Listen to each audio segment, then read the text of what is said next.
Today we're diving into one of history's greatest mysteries, the story of an incredible empire that just vanished. It's 2,300 years ago, and there's this massive empire in India that's absolutely crushing it. We're talking about an army of 800,000 soldiers, ruling over a quarter of the world's population, and sitting on mountains of gold and precious stones. These guys were way ahead of their time. They built pillars that wouldn't rust, which is crazy even by today's standards, minted beautiful coins, and built some of the most amazing palaces and temples you've ever seen. But here's the wild part. This incredibly powerful empire, it disappeared in just 50 years, like poof, gone. This is the story of the Mauryan Empire, and trust me, it's going to blow your mind.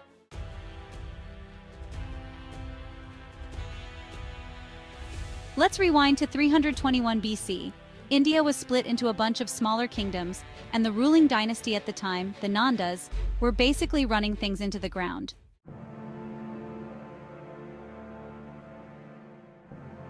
Enter our main character, Chandragupta Maurya, a young guy who decided enough was enough. Now, Chandragupta wasn't born into royalty or anything. He was just a super smart dude who got lucky enough to meet this brilliant teacher named Chanakya. Think of Chanakya as the Yoda of ancient India. He saw something special in Chandragupta and taught him everything about politics, military strategy, and how to run a kingdom. After a few failed attempts, because hey, overthrowing an empire isn't exactly easy, Chandragupta finally got his shot. He played his cards right, got some powerful allies on his side, and boom, took over the throne. His family used a peacock as their symbol, which is why historians call it the Mauryan Empire. Once in power, Chandragupta proved he wasn't just talk. He made his teacher Chanakya his chief advisor, and together they completely transformed how things were run. Fun fact, Chanakya wrote this incredible book called Arthashastra. Think of it as how to run an empire for dummies, but way more sophisticated.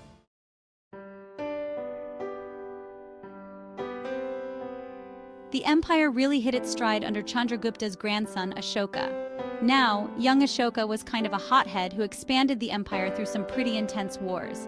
But here's where it gets interesting.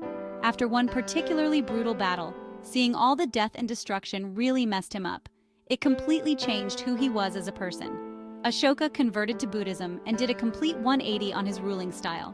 He started putting up these massive stone pillars everywhere with messages about justice and being a good person.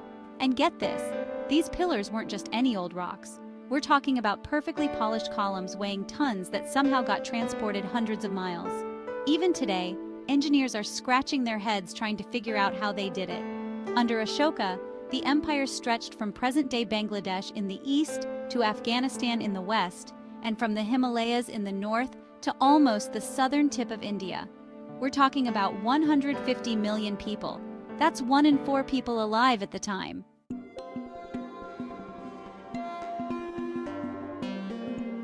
Now, let me tell you about their technology, because this is where things get really wild. There's this iron pillar in Delhi that's still standing today. It's 23 feet tall, weighs about 13,000 pounds, and get this, it hasn't rusted in 1,600 years. Modern scientists analyzed this pillar and found something mind-blowing. It's made of 98% pure iron. Even with today's advanced technology, that's incredibly hard to achieve. The pillar has this mysterious protective layer that scientists call a mesowite layer. It's basically a compound of iron, oxygen, and hydrogen that forms a protective coating that prevents rust. The craziest part? Scientists still aren't entirely sure how they created this layer. Some think it was intentional, others think it was a happy accident from their manufacturing process. Either way, it's pretty insane that we can't fully replicate something made over 1,600 years ago.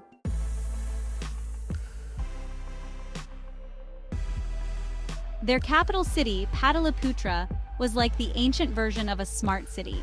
And guys, when I say smart city, I mean it was way ahead of its time. Picture this, a massive city with 64 gates, walls 36 feet high, and stretching about 25 miles around. But that's just the beginning. Let me take you on a walk through this incredible city.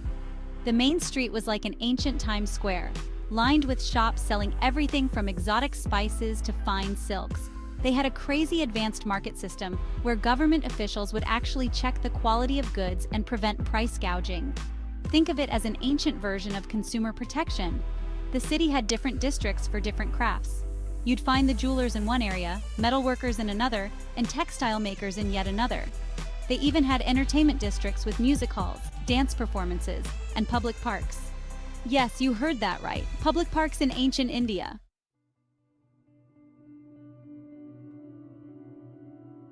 But here's something that'll really blow your mind: their spy network. The Mauryan Empire had what might be the world's first organized intelligence agency. They had different types of spies for different purposes.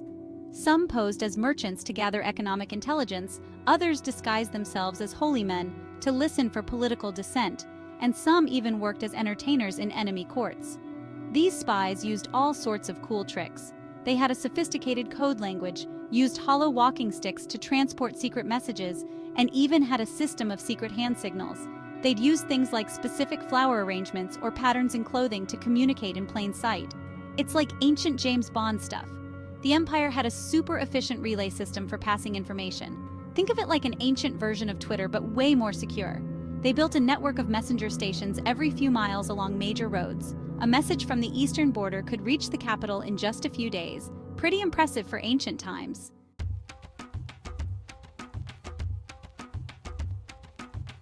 They also created one of the world's first standardized currency systems. Their coins were so well made that they ended up in places as far away as ancient Greece and Rome, where people collected them like we collect rare coins today. Each coin was perfectly weighted and marked with specific symbols that showed when and where it was minted. They even had anti-counterfeiting measures, little details in the design that were hard to copy. Now here's where things get really interesting.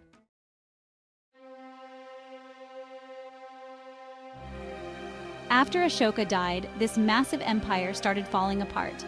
Let's break down what happened. First up, the political system completely melted down. The succession after Ashoka was a total mess. His son couldn't take the throne because he had a disability, and the guy who did become king, Dasharatha, wasn't exactly leadership material. Think of it like having a substitute teacher who can't control the classroom. Except the classroom is a massive empire. Everything started unraveling. Regional governors basically started doing their own thing. Their awesome spy network fell apart. Turns out it's hard to keep spies loyal when you can't pay them. And army generals started picking sides with local powers. The corruption spread like wildfire through the government. Think about it. When your spies start selling secrets to the highest bidder, you know you're in trouble. Then the money problems hit hard. Keeping that massive army was draining their bank account. All those Buddhist temples and pillars Ashoka built, super expensive. Their currency started losing value, kind of like inflation on steroids, and new sea trade routes popped up, making their old trade roads less valuable. The real killer was their tax system falling apart. Local officials were pocketing money left and right. Merchants started dodging taxes through black market trade. Rich people weren't paying their fair share, and farmers were going broke, so there was less tax money coming in. It's like their whole economy was a house of cards, and someone just opened a window. The empire also started experiencing some serious identity issues. Buddhists and traditional Hindus weren't getting along. Religious institutions owned huge chunks of tax-free land, which made people angry. Different religious groups kept fighting, and the royal family couldn't decide which side to support.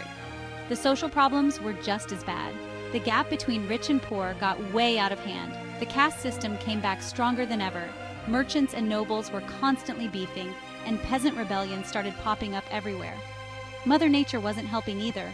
Droughts killed their crops, they'd cut down too many trees causing erosion, floods were hitting different areas, and disease was spreading like crazy. People started moving away in huge numbers. Farmers abandoned their lands, cities started emptying out, trade routes changed, killing old business centers, and people near the borders started leaving. The last ruler, Pushyamitra Shunga, tried to fix things. He brought back traditional religion, tried to get control back from local rulers, strengthened the military, and attempted to fix the money problems. But it was too little, too late.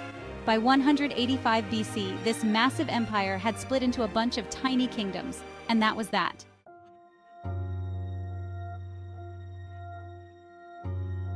The fall of the Mauryan Empire teaches us some pretty important lessons. Big empires don't just collapse overnight. It's usually a bunch of problems hitting at once. You need to balance politics, money, and culture to keep things stable. Managing local versus central power is super important, And sometimes natural disasters can be the final straw that breaks everything. These ancient guys might be long gone, but their story shows us that even the mightiest empires can fall if they don't keep all their plates spinning. And hey, maybe next time you're having a bad day, remember? At least you're not trying to run an empire with rebellious spies, angry religious leaders, and a completely broken economy.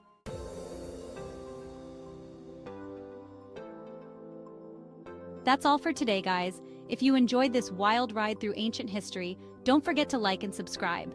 Hit me up in the comments with what empire you want to hear about next. See you in the next video.